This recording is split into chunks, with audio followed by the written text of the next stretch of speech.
Ever feel like life is attacking you, like you're under constant pressure?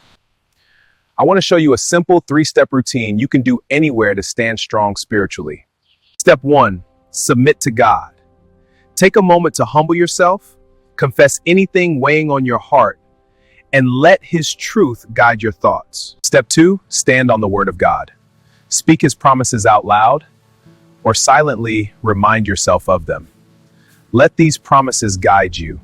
Ephesians 6:17 calls Scripture the sword of the Spirit. It's your weapon against lies and fear. Step 3, pray and declare the authority Christ has given you. Rebuke fear, doubt, or spiritual attacks in His name. Remember Luke 10:19. I have given you authority over all the power of the enemy. Walk in that authority with confidence. That's it. Submit to God, stand on His word, and declare Christ's authority. Do this daily and watch how your spiritual strength grows. Stay grounded, walk in victory. Pressure bring me down, smiling for the crowd, but I'm bleeding in my crown. Jesus, will you come save me? I need a savior, 'cause I cannot do this without you.